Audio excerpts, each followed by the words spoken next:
Tout le monde parle de rupture. Eh bien, moi, je vous assure que la rupture commence maintenant.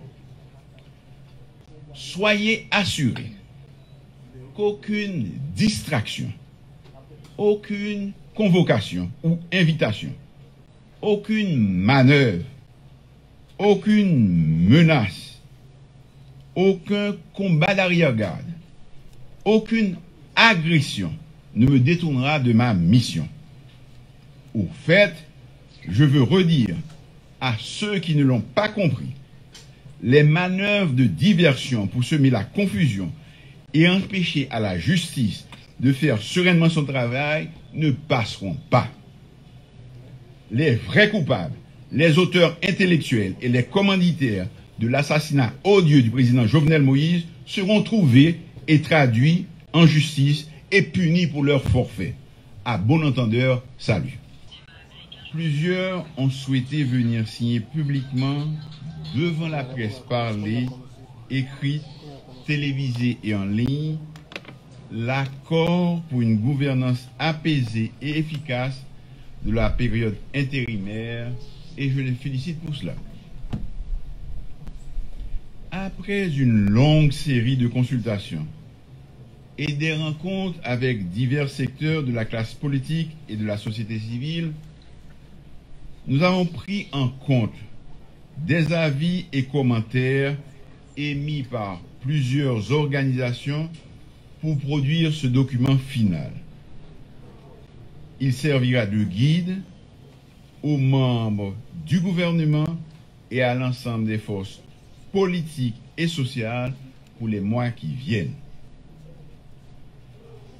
Cet accord reprend la quasi-totalité des revendications légitimes et des recommandations formulées par divers secteurs de la vie nationale.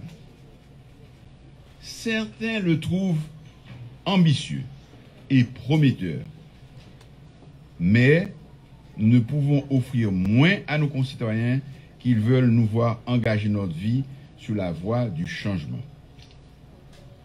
J'ai l'assurance que cet accord permettra de conduire dans l'harmonie et la bonne entente les affaires de l'État durant la période intérimaire que je souhaite la plus courte possible, afin d'atteindre notre objectif principal commun, qui est un retour à un fonctionnement normal de nos institutions démocratiques sur des bases nouvelles, dans un environnement sûr et stable.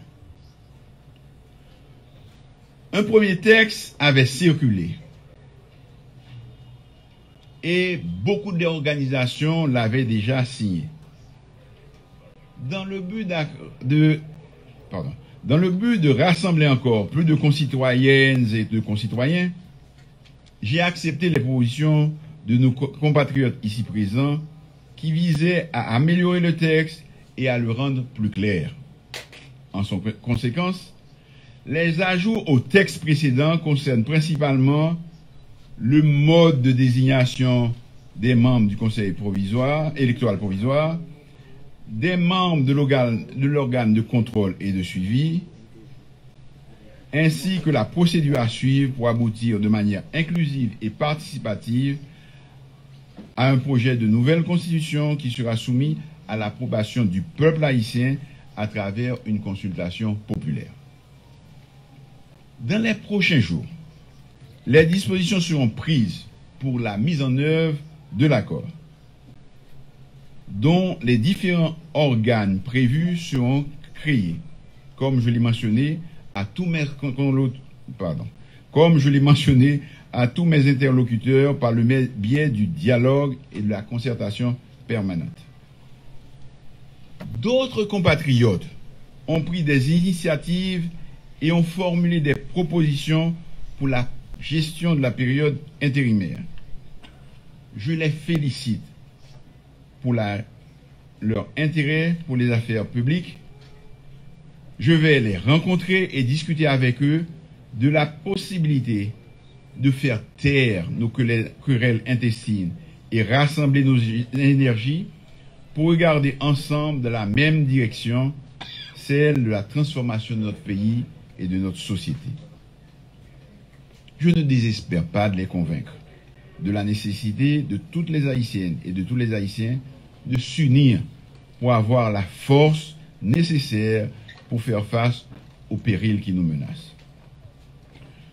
Je souhaite qu'en nous attaquant au chantier de la reconstruction de nos institutions démocratiques, nous puissions réconcilier la famille haïtienne et trouver les voies et moyens d'une rupture réelle avec les pratiques anciennes.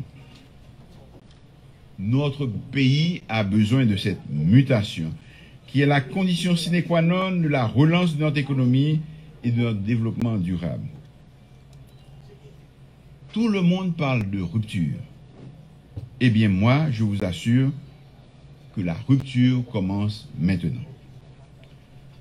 Soyez assurés qu'aucune distraction, aucune convocation ou invitation, aucune manœuvre, aucune menace, aucun combat d'arrière-garde, aucune agression ne me détournera de ma mission. Au fait, je veux redire à ceux qui ne l'ont pas compris, les manœuvres de diversion pour semer la confusion et empêcher à la justice de faire sereinement son travail ne passeront pas. Les vrais coupables, les auteurs intellectuels et les commanditaires de l'assassinat odieux du président Jovenel Moïse seront trouvés et traduits en justice et punis pour leur forfait. À bon entendeur, salut. Mais revenons à l'objet de notre rencontre de ce matin.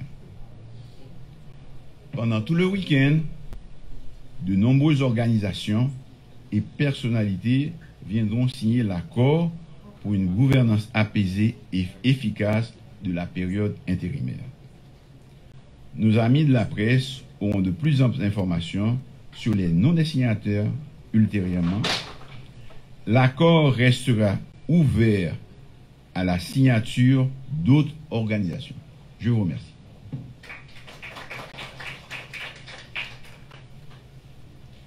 Merci, Monsieur le Premier ministre. En effet, la date du 11 septembre nous aura tous marqués. Ça aura été une date inoubliable, une date marquante. Vous, les représentants ou mandataires de partis regroupements politiques, pour citer le Premier ministre, vous êtes considérés comme des acteurs clés de l'amélioration des conditions socio-économiques du pays pour une meilleure qualité de vie et une redynamisation du vivre ensemble haïtien par des actions de solidarité agissantes et de fraternité qui nous tissent toutes et toutes. Sur ce, j'invite à prendre la parole à tour de rôle Maître André Michel, Monsieur Rosemont Pradel, Monsieur Sorel Jacinthe et Docteur Louis Jean.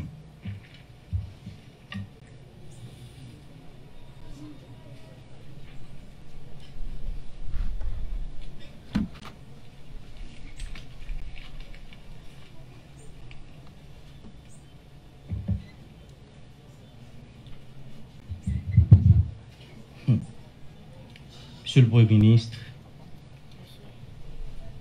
Mesdames et Messieurs, dirigeants de partis politiques, mes chers amis de la société civile, la presse nationale et internationale, le secteur démocratique et populaire a pris la décision politique et historique de signer l'accord politique pour une gouvernance apaisée et consensuelle de cette période intérimaire. Cela n'a pas été une décision facile. Et comme vous le savez, le secteur démocratique et populaire a pris naissance dans une dynamique de confrontation et de contestation politique. Et c'est pas chose facile. C'est difficile, c'est compliqué pour un mouvement politique qui a pris naissance dans cet esprit-là d'accepter de venir signer un accord politique. Et c'est ça qui t'est passé dans tout le pays d'Amérique latine, yo, avec la gauche. Les autres prennent décision. Ouais, les autres combattent, ils ont fait lutte armée, et puis on va rentrer dans l'autre dynamique politique. C'est douloureux, ce n'est pas facile. Mais nous avons compris qu'il est venu le temps de construire ce pays sur une base consensuelle et de dialogue permanent. Le sénateur Carbière qui m'accompagne pour signer cet accord au nom du secteur démocratique et populaire, avec lui-même, nous pourrons poser un acte historique. Moi, remercier les milliers de militants, de sympathisants, les cadres et les dirigeants du secteur démocratique et populaire qui ont pris cette décision. Ce n'est pas une décision du directoire, c'est une décision de l'ensemble de l'organisation. Nous te dit population, nous pas intéressés, nous pas aucune folie, mettez mon président à tout prix, nous pas aucune folie, mettez mon premier ministre à tout prix. Pour nous, seules les revendications de la population sont fondamentales, tout le reste est détail. Et n'a pas encore politique ça, parce que nous te promettons diaspora, secteur démocratique là, te promet diaspora, que nous bataille pour que notre conseil électoral qui pourra le faire là, il y a un représentant là-dedans. Et comme nous avons ça, il est clair, il y a un représentant pour la diaspora dans la formation du CEP, nous signons un accord politique là. Nous avons signé un accord politique ça parce que nous te dit, jamais, au grand jamais, nous ne laisserons de côté les revendications de celles et ceux qui étaient dans les rues avec nous. Nous avons signé un accord politique ça parce que dans l'accord politique ça, il dit très clairement, procès Petro-Caribé, procès massacre La Saline, massacre Bel-Air, massacre Delma 32,